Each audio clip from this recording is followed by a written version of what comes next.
Decíamos que íbamos a dedicarle un segmento especial a analizar lo que ocurrió en las elecciones en la ciudad de Buenos Aires el domingo pasado. El ganador, el ausentismo, pero hubo un ganador real también, por lo menos en cuanto a la cantidad de votos. Hoy invitamos a Facundo Galván, que es doctor en Ciencias Políticas, es profesor en la UCA y en la Universidad de Buenos Aires, investigador en distintos sistemas electorales. ¿Qué tal? Bienvenido, ¿cómo te va? Bueno, gracias por la invitación. No, por favor, Facundo, vamos a charlar un poquito sobre los resultados de las elecciones. Estas elecciones que para muchos parecían que no tenían importancia, sin embargo, políticamente adquirieron mucha trascendencia, porque reconfigura el mapa político, las relaciones de poder entre los partidos. Estamos, por supuesto, con los estudiantes de comunicación de la UCA, con Paola Oliva Vaca, con Josefina Mazurco y con Mercedes Gutiérrez Mendiondo. ¿Cómo lo estás viendo, Facundo, el proceso? Bueno, a ver, es un proceso electoral local, ¿no? Pero hubo un esfuerzo de algunas fuerzas políticas por hacerlo nacional, no hubo un esfuerzo por nacionalizar el discurso y el eje de competencia de la elección. Esto sobre todo en el oficialismo nacional, ¿no? Que tenía que respaldar una fuerza política que en la ciudad no había tenido hasta el momento sus mejores desempeños electorales, ¿no? La Libertad Avanza también ha sido un fenómeno político que se expandió en 4 años de una manera de ser una minoría, ¿no? Con algunas bancas en 2021 a ganar las elecciones, ¿no? No tenemos que olvidar nunca el fenómeno de irrupción que tiene la fuerza política del actual presidente. Y por otro lado, también tenemos una predominancia de muchos años del actual oficialismo local del PRO, que en algún momento, como todos los partidos predominantes, como todas las fuerzas oficiales, tienen una merma, ¿no? O algún recambio, ¿no? No hubo tanto recambio en el electorado, ni tanta variación quizás en el electorado peronista. El voto peronista se mantuvo dentro de más o menos de los históricos. Dentro de sus márgenes históricos, desde ya. Ahora, el voto no peronista es el que está teniendo una transformación, ¿no? Entonces, que en algún momento lo tenía la Unión Cívica Radical, en algún momento el PRO junto a la UCR y a la Coalición Cívica y otros aliados, y ahora pareciera que el voto no peronista ha encontrado o va encontrando en una gran parte, no en todo, pero en una gran parte de ese electorado, en el oficialismo nacional, en la Libertad Avanza, su representación. ¿Y el votante por qué crees que no fue a votar? ¿Fueron a votar ustedes? Sí. Menos mal. Bien, menos mal. ¿Hablaron con por ahí algunos compañeros o amigos que decidieron no ir a votar? ¿Les contaron por qué no fueron? No, en lo personal tampoco. Quizás escuchaba gente que sí decía por ahí, no sé qué es ni siquiera lo que tengo que votar, como que tampoco tenía mucha gente idea. Tampoco estaba al tanto de que había elecciones. Sí, exacto. Había mucha gente que también no tenía interés porque no le convencía a ningún candidato lo suficiente y no sabían si iban a votar, era dependiendo de cómo se sentían ese día. ¿Y vos por qué crees que se dio esta retracción del votante? ¿Porque era una elección sin importancia? ¿Porque era la primera vez que iban los concejales solos? Siempre votamos concejales pegados con los otros cargos, porque hay esta apatía de la política que estaba comentando recién Mercedes. Es cierto, bueno, la participación electoral, los que investigamos, ¿no?, comportamiento electoral, decimos que es un fenómeno multicausal, y para hacerlo resumido, mirá los números, puede haber muchas... 2023 para jefe de gobierno 76,78%.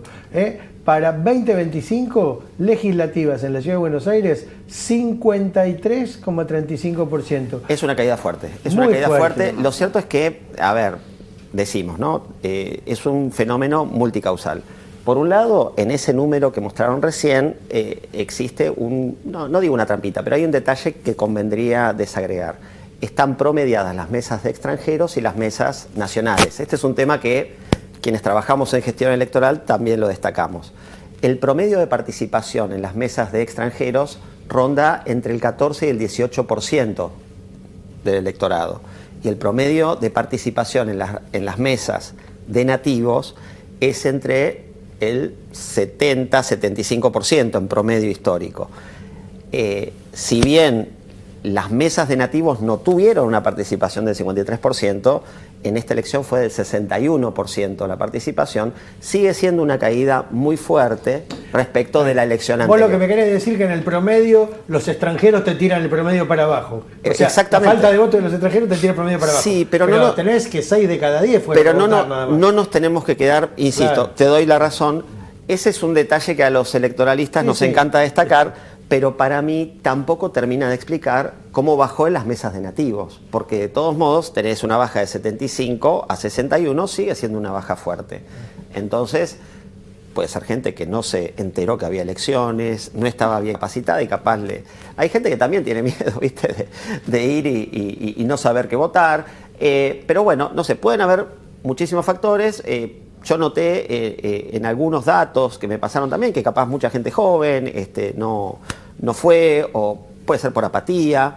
Es una elección local, hay que ver qué pasa en la elección de diputados nacionales. Las elecciones nacionales suelen atraer más atención que las elecciones de cargos locales. Esto es históricamente así, pero igualmente todos los factores que querramos explicar desde nuestro gremio, que siempre tenemos el factor administrativo, el tipo de elección, me parece que así todo hay un llamado de atención en la caída de la participación, porque también en Santa Fe pasó algo similar hace unas semanas. Estuvimos en lo que va del año y en todas va para abajo. En Salta históricamente es baja, sí. Perdón, una pregunta con respecto a esto que explicas. Entonces, ¿los resultados de la elección son representativos, siendo que hubo una caída muy fuerte? O sea, ¿se pueden medir correctamente? ¿Podemos entender lo que pasa con la mayoría o lo que votaría la mayoría o no? Vos estás preguntando algo más complicado todavía. Sí. Sí, es complicado. Si es legítima la representatividad de estos legisladores que fueron elegidos por la gente. Me parece que es más complicada la pregunta. Sí. Por supuesto que es legítima. Por supuesto que No, es legítima. sí, Probablemente también entendiendo que quizás estás viendo esto es un test claro de lo que va a pasar en octubre. Bueno, Claro. no sabemos si las elecciones nacionales y de cargos locales generalmente tienen fuerzas políticas diferentes. Insisto, en esta elección hubo un esfuerzo pareciera exitoso en nacionalizar el resultado. Y a nivel nacional, ojo que también las encuestas que estuve viendo, encuestas de diputados nacionales, ¿no? Porque ya se empiezan a hacer para octubre y son medio mentirosas también, porque uno dice, bueno, a nivel nacional le da tanto a la Libertad Avanza, tanto al peronismo no acá, tanto a las demás fuerzas. Y la verdad que van a ser elecciones distritales. Entonces ver números nacionales de las elecciones legislativas, que son 24 elecciones, algunas con diputados y senadores en 8 distritos y el resto solo diputados nacionales, ¿no? Por ejemplo, Ciudad de Buenos Aires elige senador nacional, pero son solo 8 provincias las que van a elegir senador y diputado. El resto solo diputados. Entonces ahí tenemos que ver 24 encuestas. Las que nos muestra la encuesta nacional probablemente nos están mostrando apoyo o identidades con las fuerzas políticas, pero no nos dan un dato muy claro respecto de cómo va a ser la distribución de bancas, que no es nacional. La distribución de bancas es por distrito. Sí. Facundo, a ver, en lo concreto se terminaron de elegir a los integrantes de la legislatura de la Ciudad de Buenos Aires, que recién van a asumir en diciembre, por Correcto. otro lado. Exacto. Pero esto digo es el efecto concreto. Sin embargo, tuvo otros efectos la elección, que son efectos políticos, ¿no? Hay una consolidación, en todo caso, del oficialismo a nivel nacional, hay una casi una evaporación de el PRO, o mejor dicho, Juntos por el Cambio, como fuerza política, que no ganó en ninguna de las comunas. Horacio Rodríguez Larreta, que gobernó la ciudad de Buenos Aires durante muchos años, salvó la ropa y festejó, dijo, volvimos. La izquierda, que metió un legislador. Digo, o sea, hay otros efectos. ¿Cómo lo tenemos que mirar esos efectos? ¿Se proyectan hacia un reacomodamiento de la política? Bueno, yo me acuerdo de las elecciones de 2015. Somos muy de hacer política comparada. Mirá, así es como quedó la legislatura, esa es la ¿no? conformación final. Donde en la legislatura Santoro o el peronismo perdió pero ganó. Quedó con 20 bancas. Quedó con 20 bancas. Sí, la primera minoría en bancas. El oficialismo sumó. A expensas, los que perdieron fueron los radicales fundamentalmente y Juntos por el Cambio, ¿no? Lo que era el ex espacio de Juntos por el Cambio, queda el PRO y hubo una merma en las demás agrupaciones. No, te decía, a ver, no sé si yo haciendo historia electoral siempre soy medio plomo, pero en 2015 me acuerdo que había una pelea muy fuerte entre Macri y Carrió. Carrió decía, mi límite moral es Macri, el radicalismo no estaba muy contento con ninguno de ellos, ni con Carrió porque se había ido del partido, ni con Macri porque era del PRO. Se habían matado Lustó y Larreta en la elección en 2015. Meses después tuvimos Cambiemos y ganaron la elección, ¿no? Entonces también se originaron muchas fricciones en esta campaña, sobre todo hasta llegar al video fake de Macri, ¿no? Todas las cosas, hubo fricciones, algunas muy intensas, pero a ustedes les extrañaría que haya una alianza entre el PRO y La Libertad Avanza, de hecho, en algunos distritos. Sí. Esto es parte, por eso digo, a ver, las lecturas de lo que ha dejado la campaña, de las fricciones políticas y todo eso, uno también tiene que leerlas en el marco de la intensidad de el enfrentamiento electoral, porque cada partido quería mejorar su desempeño. Macri y Milei volvieron a intercambiar WhatsApps ayer No, y parece que van a volver a las milanesas y las entrañas, digamos. De Por hecho, eso, bueno. sobre eso, por ejemplo, no sé, Santoro, por ejemplo, cómo debería leer quizás si, no sé, La Libertad Avanza y el PRO se pueden aliar, cómo lo dejarían parado quizás a él, podría ser peligroso para el partido Claro, a ver, yo creo que entiendo, digamos, hacia dónde va la pregunta. El espacio no peronista tuvo un claro ganador y las fuerzas políticas que lo representan ahora están forzadas a dialogar. Y escuché que inclusive en la provincia la Unión Cívica Radical está pensando en hacer alianzas con algunas fuerzas políticas, con el PRO, por ejemplo, y demás. Supervivencia, ¿No? ya el radicalismo quedó. Por ejemplo, no, pero bueno, esto implica que el electorado no peronista se ha manifestado, ¿no? Y el electorado peronista, que es donde estaba Santoro, donde están las fuerzas que todavía se identifican como kirchneristas o el peronismo federal, el electorado peronista dirá, bueno, a ver, este liderazgo sigue teniendo un desempeño electoral aceptable o este liderazgo no lo tiene. Pero hay una cuestión de fondo también, ¿no? Con todas las fuerzas políticas, creo que salvo el oficialismo. ¿Cuánta renovación hubo en las cúpulas de las fuerzas políticas? Claro. Muy poca y nada, claro. Pues, no entendemos por qué seguimos perdiendo votantes. Bueno, ¿Y cuál es el nivel de renovación de esas cúpulas? Entonces, bueno, quizás el factor sea bastante más obvio. Y la oferta novedosa se llevó. Mirá en lo que fue el clima político de esta campaña. Te invito a escuchar lo que se dijeron los candidatos durante todos estos días.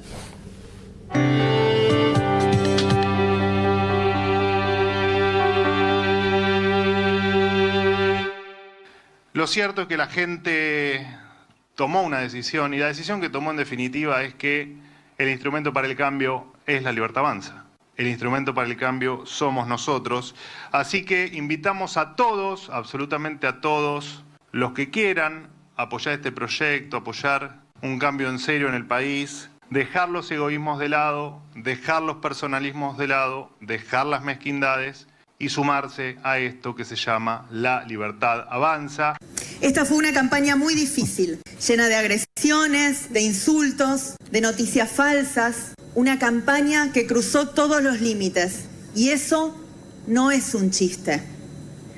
Eso es algo de lo que toda la dirigencia política, pero sobre todo todos los ciudadanos, tenemos que tomar nota, porque no le hace bien a nuestro país que la discusión política se transforme en una discusión sin reglas de la democracia. Este resultado nos obliga a seguir trabajando para construir la ciudad que queremos. Es una ciudad inclusiva, una ciudad con sentido social, una ciudad pujante, y es ahí donde vamos a poner el esfuerzo en la legislatura. Por último, una declaración de principios. Si la crueldad se puso de moda, como dijimos en la campaña electoral, que no cuenten con nosotros. Hace 2 meses más o menos les dije, vuelvo, y los invitamos a todos a que volvamos. Bueno, cumplimos, porque volví y acá estamos.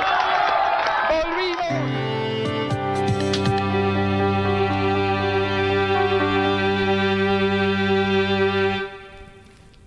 Y ahí lo teníamos a Larreta festejando. Pero fue una campaña en la cual el tono, sin duda, fue un tono muy alto, digamos, un tono de confrontación fuerte. Y un tono de confrontación personalista, más que sobre propuestas, ¿no? Porque tengamos en consideración que la mitad de la legislatura, ¿no? De las 60 bancas de la legislatura se renovaban 30. La tarea de ellos va a ser legislar, ¿no? Y legislar sobre propuestas, la dirección de las políticas públicas de los siguientes años, de la ciudad de Buenos Aires, que necesita muchas políticas públicas y continuamente renovarse y mantenerse. Y bueno, fue un tono de mucha confrontación. Algunos de los candidatos lo decían ahí en el videito que ustedes armaron, quizás demasiada intensa, ¿no? Para lo que debió haber sido un intercambio más productivo, más vinculado a los proyectos legislativos y demás. Seguramente, producto de tus análisis, debes haber encontrado con frecuencia el escenario de que los oficialismos ganan. En este caso, el oficialismo nacional se puede decir que ganó, pero el oficialismo local le fue bastante mal en estas elecciones. Sí, al oficialismo local claramente no le ha beneficiado el recambio, ya digo, en las preferencias del voto no peronista, que es el que lo sostenía. Inclusive, si ustedes ven algunos análisis ya más de sociología electoral, los barrios de bastiones históricos electorales del PRO, como por ejemplo la Comuna 14 o la Comuna 2 o la 13, que es donde mejor le fue a los Penato, también es donde mejor le fue a Dorni, ¿no? Entonces, claramente ellos están distribuyendo ¿Es un corrimiento político o es un castigo a la gestión? Yo creo que puede haber un poco de cada cosa, ¿no? Si fuera una discusión centrada en lo local, uno podría entender esto, ¿no? Que se está castigando la gestión del actual oficialismo del jefe de gobierno. Pero como el tono fue más nacionalizado, ¿no? Y me parece que el éxito lo han tenido quienes interpretaron esa sintonía, nos conviene ponernos en un clivaje o en una brecha, ¿no? En una díada, son ellos o nosotros, diciendo, bueno, el pasado kirchnerista o las fuerzas del cambio, de la libertad, del futuro. Me parece que fue más por ese lado, ¿no? Pero esto también habría que cotejarlo con otro tipo de estudio. Perdón, y entonces el jefe de gobierno Jorge Macri, ¿cómo es un terreno hostil después de los resultados que recibió, que siga gobernando? ¿Qué decisiones tendría que tomar? ¿Cómo en base a esos resultados? Y yo creo que ahora una de las decisiones más grandes que tiene que tomar todo oficialismo, que ahora no va a tener una mayoría, y esto para el PRO es bastante novedoso también, ¿no? Que no tenga una mayoría clara en la legislatura, va a tener que tomar una decisión que nosotros le decimos con quién coalicionar. Exacto. Porque necesita ahora aliados o necesita tejer alianzas para garantizar gobernabilidad legislativa. Tiene que recrear esa construcción de poder, claro. Y ahí tenés que empezar a intercambiar opiniones o empezar a compartir poder con fuerzas políticas con las que conoces más o con nuevas posibles alianzas de fuerzas políticas que no conoces tanto. Y ahora, bueno, después de diciembre, como bien decían, cuando suman los nuevos diputados, va a venir esta decisión, ¿no? Porque él va a necesitar seguir aprobando legislación, le quedan más de la mitad de su mandato, claro, y necesita establecer alianzas claras para poder garantizar gobernabilidad, ¿no? Facundo, una pregunta. En medio de este encuadre, ¿cómo quedaría Larreta? ¿Cuál podría ser el futuro de él, que ahora se alejó del PRO? No, es una buena pregunta y la verdad, yo calculo que él pertenece a un espacio no peronista, también crítico del actual oficialismo, pero no libertario, ¿no? Ese nicho existe y por eso él va a tener un bloque de diputados que lo han respaldado, probablemente también gente que valora la gestión que tuvo, los 2 periodos que tuvo Larreta como jefe de gobierno, pero sin dudas, ¿no? Las fricciones internas en el partido le dijeron, bueno, si sos del partido te hubieras quedado adentro y se resolvían de otra manera las cosas. Si no sos más del partido, te trataremos como te tratamos desde afuera. Y yo en algún momento hice algún posteo, algo así en mis redes, como diciendo, bueno, el peronismo está mucho más acostumbrado a las disidencias que el PRO, ¿no? El peronismo ha tenido disidentes de todo tipo, y por izquierda y por derecha. Y después vuelven. El PRO, exacto, el PRO tendrá que aprender a ver si se vuelve como el radicalismo, que expulsa sus facciones y es menos permeable a que retornen, o si es más como el peronismo, que dice, bueno, ya está, pasó, nos peleamos, pero si nos volvemos a juntar, y esto no lo sabemos, porque todavía ni asumió la red. Esto lo veremos con su ejercicio y su dinámica. Y Facundo, ¿por qué crees que la Libertad Avanza creció tanto en la ciudad? Bueno, esto puede tener que ver con ese efecto buscado exitosamente de nacionalizar la campaña electoral. yo la verdad, si les pregunto a muchos vecinos, ¿qué temas de las 15 comunas se discutieron en la campaña? Ninguno tiene para decir mucho. ¿Qué me van a decir? No. Entonces, se discutió lemas genéricos, generalidades de valores políticos. Y bueno, entonces la gente que se identifica con esos valores y la gente que entiende que ha cambiado, que ha pasado el cuarto de hora de algunas fuerzas políticas, que insisto, quizás sea porque no se renuevan, y llega el tiempo de otras fuerzas que los interpretan mejor o que los representan mejor, y bueno, probablemente eso ayuda a explicar, y otra vez las encuestas medio que... Sí, también le pifiaron. Muchas también ahí no nos dieron un preaviso respecto, me parece que había mucha gana de que saque algún voto a alguien más que de medición, pero esto tampoco... puedo quejarme con el gremio, pues no sé cómo las han hecho ni cuánta volatilidad han tenido que medir quienes han hecho. Bueno, son primos, ¿no? Los encuestadores dentro de nuestra corporación politológica, pero claramente no nos han dado una herramienta previa y han sido un poquito sorpresivos algunos resultados. Facundo, muchas gracias por la visita. No, por favor. Muchas gracias, chicos, por la mirada, por los análisis. Facundo Galván, doctor en Ciencias Políticas, profesor de la Universidad Católica Argentina.